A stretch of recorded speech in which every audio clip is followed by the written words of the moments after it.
How to spot bad ideas. Avoiding papers that nobody wants to publish. In this video, I talk about trying to identify papers that will never make it. And over many years, you will waste a huge amount of time pursuing ideas that lead to bad papers and projects. So how to spot them, how to stop the waste. To be honest, there is always a likelihood of failure. This is just in the nature of doing research. And actually it's something positive, because we don't want to go into what you might call pea hunting, where you try more and more up to the point of manipulation to find some significant results. This is bad research. In good research, failure is part of the game. Now, starting with ideas, I always recommend to collect ideas. So I use my academic journal. I also record some ideas, maybe in a LaTeX file or in another document, or I start doing some coding, and I always try to collect these ideas over time. To be honest, the vast majority of ideas never make it into a paper or into a project. So usually about, I would say 70 to 80% don't make it, which is perfectly fine. But I still keep the ideas, and I might, go back to them in a few years. You never know. It's also important to test your ideas. Some people guard their ideas very closely. They don't want to share, but I think this is a big mistake. I always try to test ideas. So I talk to people and, get some early feedback. Some ideas then go into a paper, but then about 20-25% of papers fail. They never get published.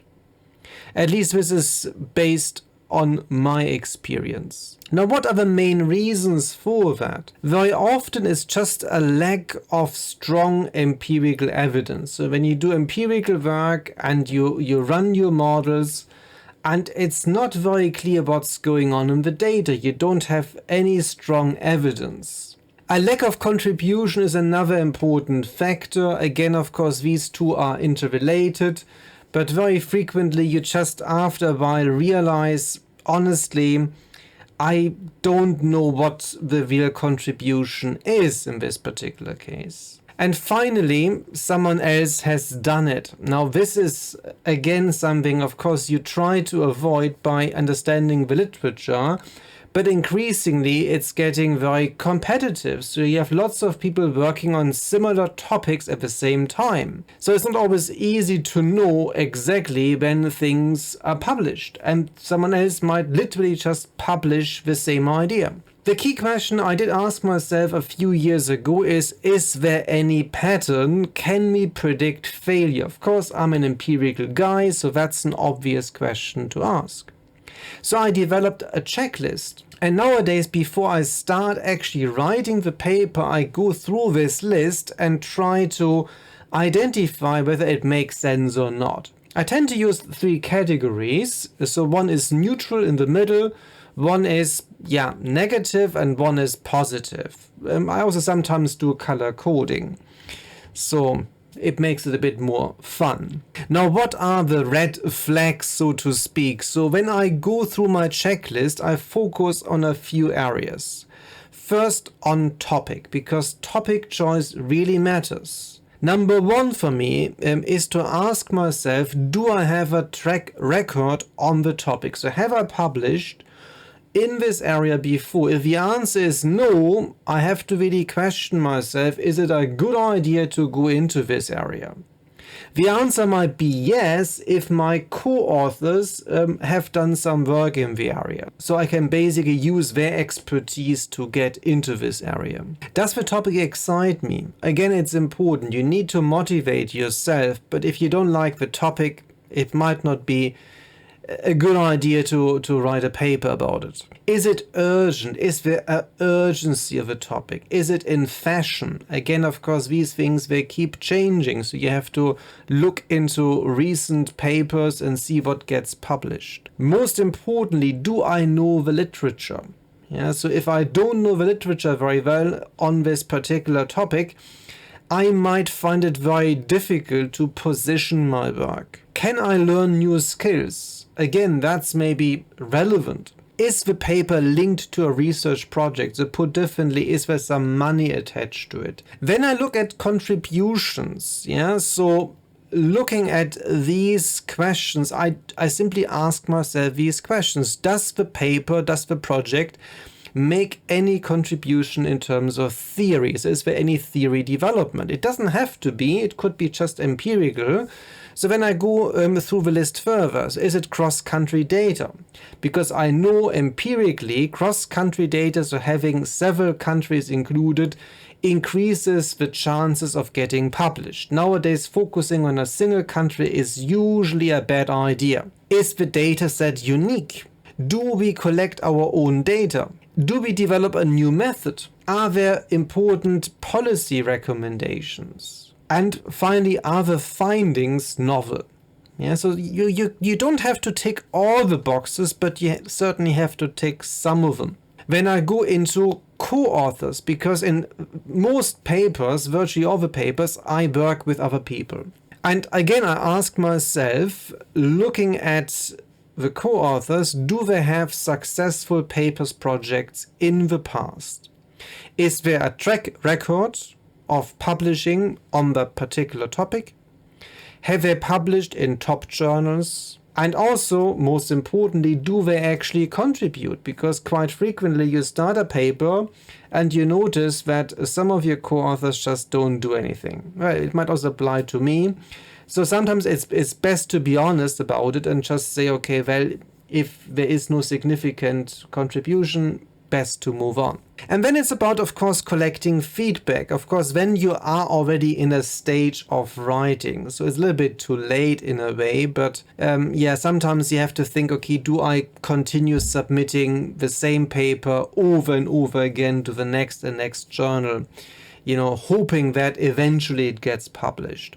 In most cases, it's not advisable. So usually, of course, you test the paper, you go and submit to a good quality, usually 4-star journal. If the feedback is negative, you move to the next and see what happens again. Again, it depends on the type of feedback. So if the feedback is really negative or they find a particular problem, try to fix it before you submit to the next journal. Based on my own empirical evidence, after 4 submissions and you still get a rejection, that's a red flag. So something is fundamentally wrong.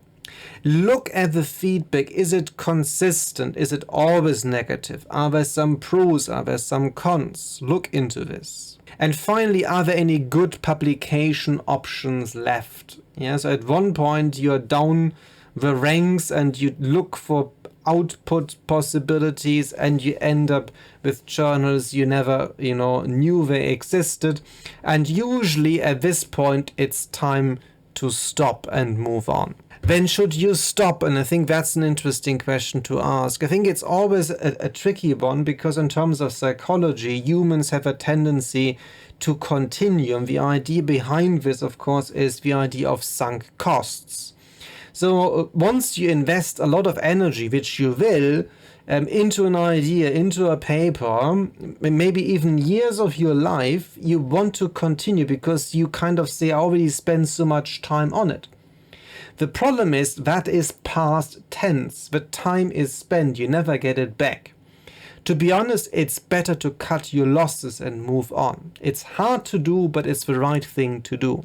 Try not to damage relationships with co-authors. So, of course, that's easier said than done, but try to be, reasonably gentle. I'm usually not, I have to be honest. I'm quite honest and quite brutal sometimes because I think I have to be. But try not to damage these relationships. But of course, there is sometimes some damage which you can't avoid. But at the same time, your own time is costly. So every idea, every paper you touch is literally 6 months of your life. So think about, is it worth doing? Is it worth doing? Do you want to really invest that much energy into this project? You have to be convinced. Mistakes are, to some extent, unavoidable. You have to try to learn from them. And even after doing all the testing and all the checking, there is always scope for more mistakes, for sure. I hope this was helpful. Let me know in the comments. And if you enjoy this type of content, please follow us, like and subscribe, share the joy of data analysis. I see you in the next one.